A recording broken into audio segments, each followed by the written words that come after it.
Good morning, good evening, whatever time of day it is for you. Welcome to this thing that I do called Thor's Entertainment. I am Thor, and today I'm doing another finisher video for Mortal Kombat 1. Before I get into that, happy Thanksgiving to anyone watching this from anywhere that happens to be celebrating that holiday. For these finisher videos, I casually go into the Kombat League to try and earn Brutalities and Fatalities. This time I'm focusing on the character Havik and his Fatality Atomic Heart. Now my opponent's card is showing off Frost in front of a green fog, which is very appropriate because they do end up using the cameo Frost alongside the main roster character Johnnycage.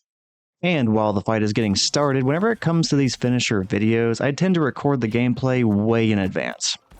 Then I gradually voice over the gameplay and set these videos to be released weekly on Friday. The exception to that would be the occasional holiday if I just happen to have a finisher that is even vaguely themed in the same way as the holiday. And that happens to come into play with this video because it is my Thanksgiving themed video. Now, Havik's Atomic Heart Fatality does not really have anything to do with Thanksgiving. So why did I go with this gameplay for the holiday video? Well, I will get into that momentarily. First, I should probably talk about the status of this fight. I am going against somebody using Johnnycage and they are really enjoying jumping in the air. And I will go ahead and say this now and get it out of the way, I do a pretty poor job of adjusting to the constant jumping from Johnnycage. There are plenty of times when I should probably just be uppercutting him out of the air or doing an up block, and I just do not do it. But even so, this first round goes really well for me because I had a gigantic life lead against Johnnycage, and even though he does make a little bit of a comeback by the end of the round, it's really a little bit too late. So I do end up taking the very first round pretty comfortably. But whenever the second round ends up happening, Johnnycage ends up having a much better time against me. They get a few really good combos to start off the second round, and things end up being much more competitive. By the time it's all said and done, both me and Johnnycage are really comparable whenever it comes to the amount of health that we have left by the end of the round. Both of us are well below 30%, and either one of us could have won depending on who screwed up first, and well, that does end up being me. But while I'm waiting on that to happen, I guess I'll go ahead and go back to what I was saying a moment ago about how all these recordings of my gameplay, they were recorded a long time ago, and this gameplay happens to be from back in the summer. I felt like I should point that out because, to my understanding, there is a good amount of stuff that has changed for Havik and Mavado since I was playing as that duo. Now more specifically, this was recorded shortly after Mavado was released as a cameo fighter, so his damage and his health impact on the main character has changed quite a bit. And this is also way before the Chaos Reigns DLC, so the Havik that I'm playing as right now is way different than the one that's currently out. Now I have not actually played Mortal Kombat 1 since Takeda was released, so I'm not that familiar with all the changes, especially when it comes to Havik. So whatever came with Chaos Reigns is a little bit of a mystery to me. From what I heard, he got better, like he got new moves, but I cannot confirm exactly what they are or how good he is based on any sort of a first-hand experience. I felt like pointing that out because the combo damage and the optimal combos for Havik, they are probably way different than what I am doing on screen right now. And I felt like that probably warranted a little bit of an explanation for why exactly it may be different as I am fighting Johnnycage. Fortunately, these videos are much more about highlighting the individual finishers and showing the journey I went through in order to get them, so hopefully the recency of the video really does not impact the overall enjoyability.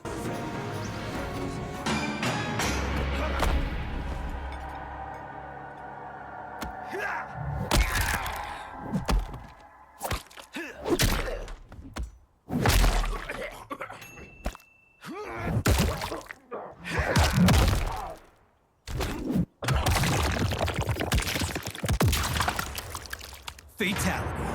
Johnnycage wins. And well, crap, my opponent wins. They go ahead and taunt me and do a first victory fatality against me, which happens to be the Thanksgiving fatality. So if you're wondering why this was a Thanksgiving video, well, now you know. So yeah, happy Thanksgiving, and hopefully you still have a little bit of an appetite after that fatality. So now I find myself down 1-0 in the entire set. My opponent only needs to win one more match to win the set. I need to win 2 if I want to make a comeback. Not the end of the world though, they've only won 1 match out of the entire set, so there's plenty of time for me to come back. After all, I won the very first round very decisively, and then every single round after that was very competitive, coming down to the last 30% of both of our health. So it wasn't like I was completely outmatched or anything. So hopefully this thing stays pretty competitive and stays fun. So yeah, going back to what I was talking about a moment ago with all these videos being recorded way in advance, this is actually the first Mortal Kombat 1 video I have voiced over in months. Since the last amount of bulk videos I edited for Mortal Kombat 1, I've kind of moved away from the game to focus mostly on Resident Evil videos because I wanted to play something different. So yeah, I've been focusing mostly on the remakes of Resident Evil 1 and Resident Evil 2. But now I find myself voicing over this video on the day of release. Pretty much every other Mortal Kombat 1 video that releases between now and New Year's Eve, those were all voiced over back in the summer. But that is going to be changing very soon. I am starting to run out of my scheduled videos, so I have to go back to my very huge backlog of finisher videos and start editing some more. That being said, I do have a lot on standby, so these weekly finisher videos are going to keep coming for a very long time. I still have to finish a lot of the characters I've already Well, hold that thought, because I just lost to Johnny Cage again. I lost the set. Well, alright. He got the fatality against me, he earned it, he won everything. I guess it's on to the next opponent so I can try to find somebody to get the atomic heart fatality against. And I'll just keep going until I find somebody in the Kombat League I beat and get to do that against, because whenever it comes to getting that fatality, I want to win the entire set, and whenever it's all said and done, whatever the final match is that I win the set with, that is when I intend to do the atomic heart fatality. So something kind of funny happened. You may notice that this next opponent has the exact same card with Frost and the Green Fog. That is the same card that the person I fought a moment ago had, and that is no coincidence. In the Kombat League's random selection process, I ended up facing off against the exact same person in back-to-back sets. So for the very first time in one of these videos, I am running back a matchup. I get the chance for revenge. So in the spirit of Thanksgiving, I can be very thankful for another shot at this Johnny Cage and Frost duo. Plus, even though that second match against Johnny Cage was really not that close, the first one really was, so I mean, maybe this one will be more competitive. Maybe I'll have a really good shot at winning it, and maybe I'll be very happy by the end of the rematch. We will see. Anyway, before I completely lost my train of thought having lost to Johnny Cage, I was talking about how I still have a bunch of other finisher videos I need to complete because I already have the gameplay for them, but I do need to voice them over still. I still have to complete the finisher videos for a lot of the characters I've already started, plus there are a few characters I have not even put up videos for yet. So yeah, there is a lot of work to do. Now I'm definitely not going to be getting every single finisher for every character, but I have pulled off a huge amount of them. I still have to do videos for Kung Lao, Homelander, I have a bunch of more Ermac videos. I'm pretty sure there are other characters I have not even started uploading videos for yet, so yeah, there is a lot to do. And okay, that first round went incredibly well. And I have already started to notice something now that I am watching this footage back, because it's around this point that I began to catch on to a little bit of the habits of my opponent. Now that is one of the more fortunate aspects of facing off against the same person multiple times in different sets. Eventually you're going to pick up on a few of their tendencies. And the tendency I caught on to was just how much Johnny Cage was jumping. Now you've probably already seen me do it a few times, but I have started to uppercut him out of the air and also do more up blocks. Now occasionally he will do a throw punish against me if I do an up block, and that does do more damage than a normal throw, but that is a risk I am willing to take because at this point, if I'm uppercutting occasionally and also up blocking occasionally, it is going to get harder for Johnny Cage to jump in free against me, because if he ends up doing the air kick and an up block, that's a good punish. If he does a jump in without attacking and tries to throw me, there's a chance I just uppercut him out of the air and it does not actually go down the way he wants it to. So things are getting more interesting, and that is allowing me to be a lot more competitive in these fights. In fact, this is a good example of how that adaptation is working out for me. I managed to do the up block, and now I'm getting a big combo against Johnny Cage, and it ends up giving me about 33% damage against Johnny Cage, which is pretty awesome. So yeah, me adjusting to how much Johnny Cage is jumping definitely gives me a bit of an edge, or at least makes things a bit more even. Now Johnny Cage tries to make a little bit of a comeback against me, but the life deficit that he has is a little bit too much to overcome. Eventually he tries to do a shadow kick against me, I block it and punish it, grabbing Johnny Cage and sending him into Mavado's trap and then finishing off the round, giving me my very first victory of either set. I go up 1-0 in this second set. So I only need one more match to win it all. And if I do end up taking one more match against this person and I do win the entire set, at that point, whenever it says finish him, we are going to get the Atomic Heart Fatality.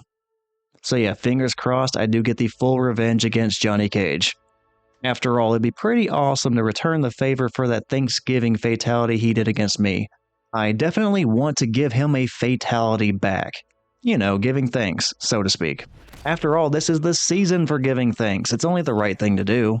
And I am so dedicated to the idea of giving thanks through a fatality that I have to double check myself and check the button combinations for the fatality because, yeah, if I do end up getting the victory against Johnny Cage, I do not want to screw that up. I want my revenge fatality.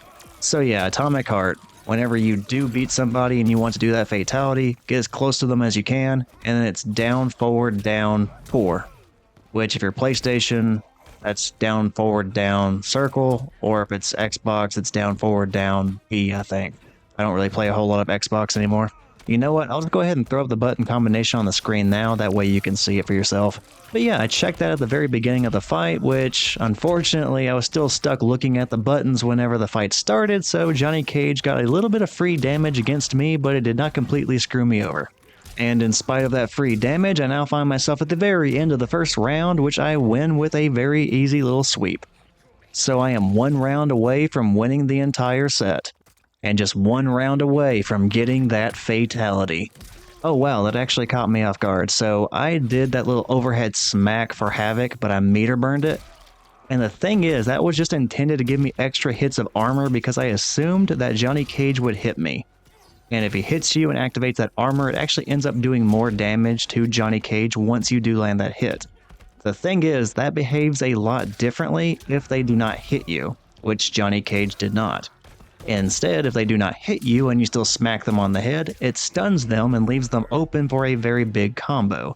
The thing is, I was so unprepared for that because it never happens, that I did not have a follow-up combo in mind even to do to Johnny Cage. I ended up just settling for an uppercut really quickly, which was a huge wasted opportunity, but yeah, I was not ready for that. That never happens. That was really funny. Anyway, back to the current status of the fight, Johnny Cage ended up taking that second round, so we are in a third and final round to determine who is going to win this match. Which at the moment, Johnny Cage definitely has the life lead and the momentum in his favor, so I kind of need to figure something out here before this gets out of hand. And I gotta throw in an uppercut, but unfortunately, Johnny Cage lands a combo on me and I'm forced to use my breaker, so I have no more meter. Oh, but it may not matter. I land the combo, I land the Mavado trap, fatal blow. Oh god, no fatal blow. Okay, I genuinely have no idea why the fatal blow did not happen there, but we're not out of this just yet. And with a big uppercut out of the air, I win the revenge match and it is fatality time.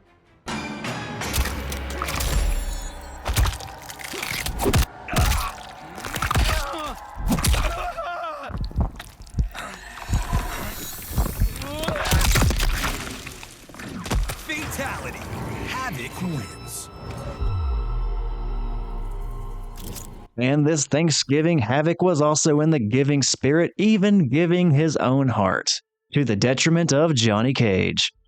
Oh man, this was really fun to look back on because I remember in the moment, this was just a really fun sequence of sets against this person. So yeah, they beat me in that first set. They teabagged, they taunted me, they did the Thanksgiving fatality on me, and they swept me 2-0. And then thanks to the divine wisdom of the random selection system for the Kombat League, I ended up getting the same opponent a second time in a row. And somehow the exact opposite sequence of events happened. In the first set, they swept me 2-0. In the second set, I swept them 2-0. And then I returned the favor with that fatality, the Atomic Heart Fatality. It definitely took more effort to earn this fatality than I would normally show in one of these videos, but I had to show this one. I think this was my favorite matchup using Havik, so I am glad it was one where I got to use the gameplay as a finisher video. Plus it came with the added bonus of being a holiday video, so that's pretty awesome. And since I included me losing in that first set and then eventually my rematch set, this video has gone on long enough. I'll go ahead and start wrapping it up. And I'll also show off the Atomic Heart Fatality one final time at the end of the video, so you can check that out one final time if you want to. So yeah, happy Thanksgiving to anyone watching this on the day of the holiday, and thank you to anyone who just checked out the video in general. I really hope you enjoyed it, and if you did, feel free to check out the other stuff I have on the Thor's Entertainment channel. I do have plenty of other finisher videos for Mortal Kombat 1. I've also played through a bunch of the story modes for Mortal Kombat, and more recently I've been uploading videos of my playthroughs of the remakes of Resident Evil 1 and 2. If any of that sounds interesting to you, check it out. Anyway, I have food to go eat and football to watch, so take care and hopefully I will see you next time.